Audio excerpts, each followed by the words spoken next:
Hello students, welcome back to the channel. आज हम कर रहे हैं क्लास 8 का चैप्टर 6 रेशो एंड प्रपोर्शन का असाइनमेंट 6.6। हमारी न्यू असाइनमेंट स्टार्ट हो रही है, असाइनमेंट 6.6, जिसका नाम है डायरेक्ट वेरिएशन। इस एक्सरसाइज में हम डायरेक्ट वेरिएशन के बारे में पढ़ेंगे कि डायरेक्ट वेरिएशन क्या होता है। तो देखो बेटा, मैंने यहाँ पे कुछ कॉलम बनाया है, यहाँ पे कुछ कॉलम्स बनाए हैं। नंबर ऑफ पेन्स लिख दिया एक में, और एक में लिख दिया मैंने कॉस्ट ऑफ रुपीज़।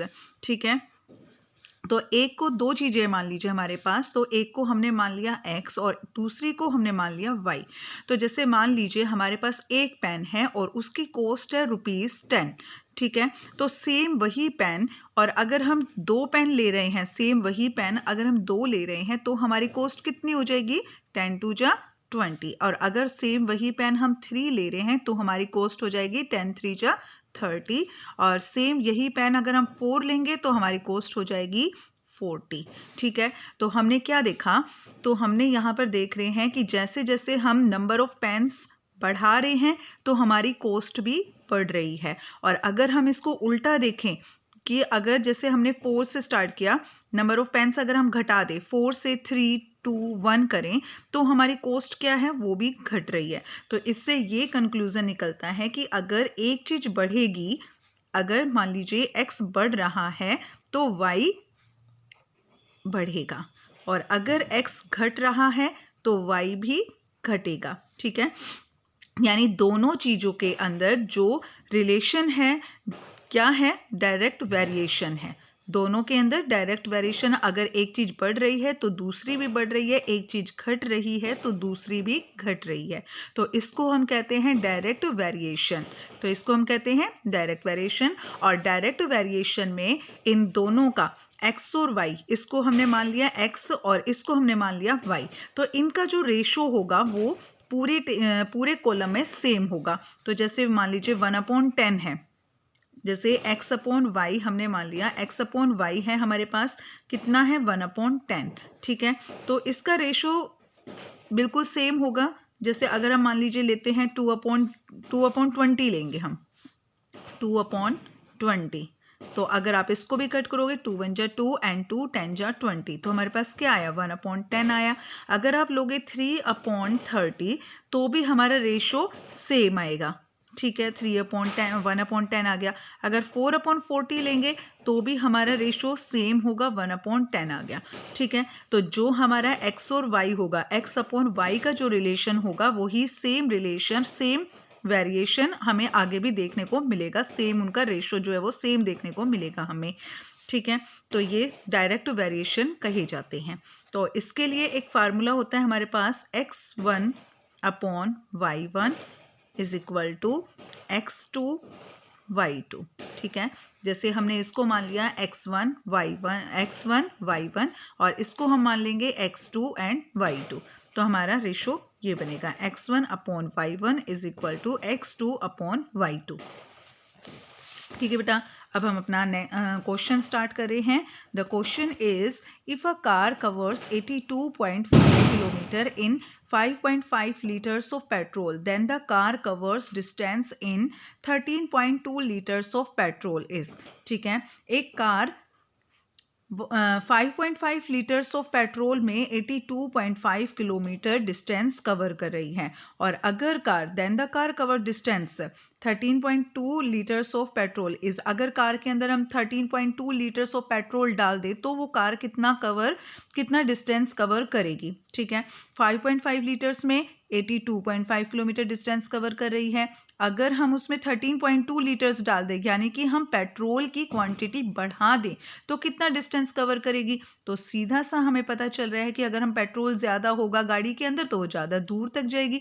तो ये कौन सा वेरिएशन है? डायरेक्ट वेरिएशन है। ठीक है, तो सबसे पहले तो हम ये लिख देते हैं, it is a direct variation. It is a direct variation.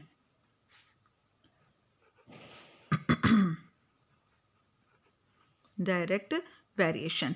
और इस केस में भी हम सेम अपना कॉलम बना लेते हैं। तो पहले कॉलम के लिए लिख लेते हैं अपना,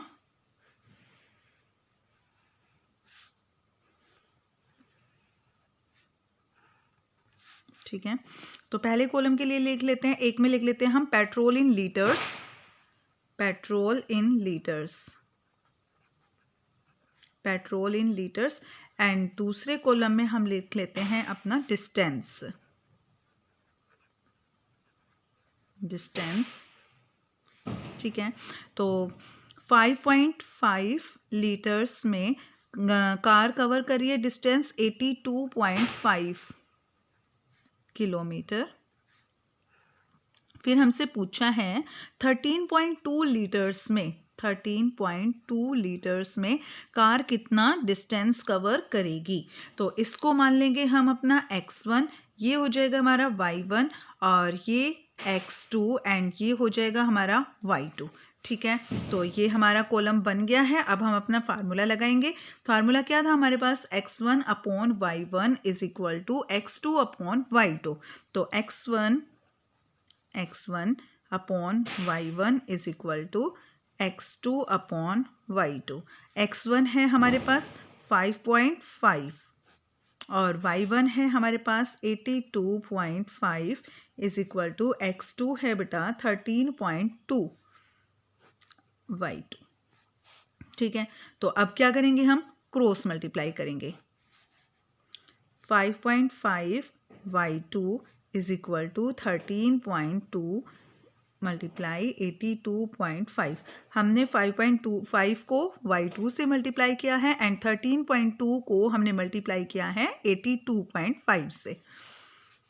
तो y2 हमें निकालना है, y2 को हम एक तरफ रख लेंगे, अपना एक साइड में रखेंगे और 5.5 को दूसरी साइड भेज देंगे अपॉन 5.5। देखो बेटा 1 डिजिट के बाद पॉइंट है, यहाँ भी 1 डिजिट के बाद पॉइंट है, तो पॉइंट से पॉइंट हम काट सकते हैं। ठीक है, अब इसका पॉइंट रिमूव करने के लिए हम क्या करेंगे, 1 डिजिट के बाद पॉइंट है तो हम नीचे लगा सकते हैं 10 इंटू करके 10 लिख सकते हैं हम यहाँ पे। ठीक है, अब इसको डिवाइड कर लेंगे। 11 से डिवाइड हो रहा है बेटा हमारा, 11 5 जा 55 और 11 7 जा 77। 12 में से 7 माइनस करेंगे 5 आ जाएगा और 11 5 जा पे डिवाइड हो जाएगा। ठीक है, आगे हम 5 से इसको डिवाइड कर सकते हैं। 5 1 जा 5, 5 1 जा 5, 7 में से 5 माइनस किया 2, 5 5 जा 25। फिर डिवाइड हो जाएगा हमारा, दोबारा से 5 से डिवाइड हो जाएगा। 5 2 जा 10 एंड 5 3 जा 15। फिर 2 से डिवाइड हो रहा है, 2 1 जा 2 एंड 2 6 जा 12, 2 6 जा 12 और 2 6 जा 12। तो हमारे पास y2 आ गया है 66 मल्टीप्लाई 3, 3 6 जा 18, 8 1 कैरी, 3 6 जा 18 और 1 19, 198 किलोमीटर। y2 क्या था हमारा, किलोमीटर, हमें डिस्टेंस बताना था। y2 आ गया हमारा 198 किलोमीटर। ठीक है बेटा, तो अगर गाड़ी के अंदर हम 13.2 लीटर पेट्रोल डालते हैं, अमाउंट उसका क्वांटिटी अगर हम पेट्रोल की बढ़ा रहे हैं तो डिस्टेंस कितना कवर करेगी गाड़ी, 198 किलोमीटर। तो इस क्वेश्चन में इसका आंसर है इसका बी पार्ट, 198 किलोमीटर। ठीक है बेटा, तो ये क्वेश्चन, ये पार्ट हमारा यहीं पर खत्म हो रहा है। फर्स्ट क्वेश्चन का फर्स्ट पार्ट था, तो ये क्वेश्चन हमारा यहीं खत्म हो रहा है। अगले क्वेश्चन के लिए मिलेंगे हम अपने नेक्स्ट वीडियो में and please subscribe the channel.